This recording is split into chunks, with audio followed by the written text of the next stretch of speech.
In 2013, I created Something for Kelly. It's an organization that really is to honor my niece, Kelly Burke Noby, who lost a battle to anorexia. And during that window of time after she died, for the first few years, my family pretty much didn't know how to talk about Kelly now that she was no longer walking on the earth with us. We didn't want to not honor her memory, but every time we talked with my sister or some of my other family members about her, it got rather emotional. When Kelly was alive, we really didn't know what to do for her. We didn't know if we could bring the subject up because it was always so delicate. She wasn't in denial about having anorexia, but she just didn't want to talk about it.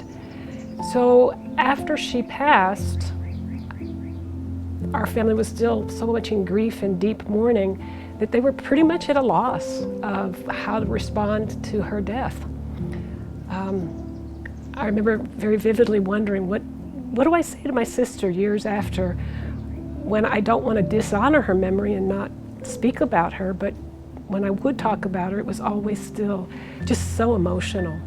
So one day I just decided that I would send her a message, send Nancy a message and say, would it be okay if I did something for Kelly? And the response came back almost instantly, what have you got in mind?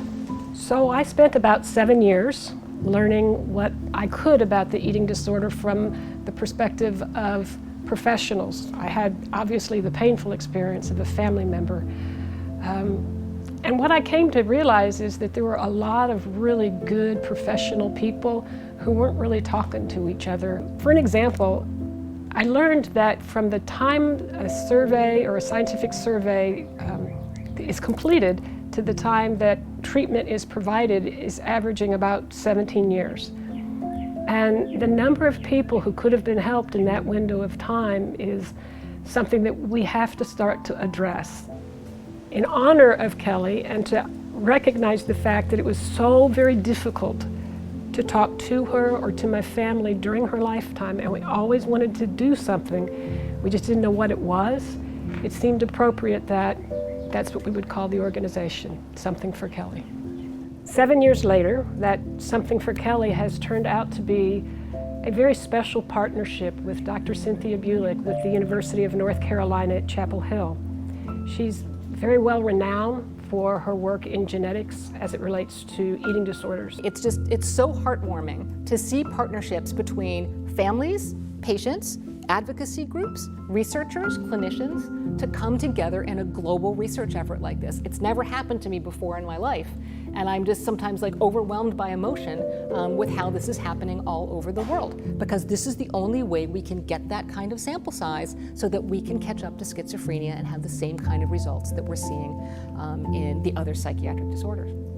And she has a history with it, so we are putting our efforts behind her study, and we are helping to bridge the gap between science and solutions for eating disorders. What we're doing, the Something for Kelly, is connecting the science of people like Cynthia Bulick with the solutions of clinicians and treatment providers, as well as organizations that are creating standards of care. We need to establish the standards of care so that the clinicians and the other providers can all agree, so that when a patient needs help, needs insurance coverage, everybody's on the same page. So if you'd like to help us, just share this video on any one of your favorite platforms. Thank you.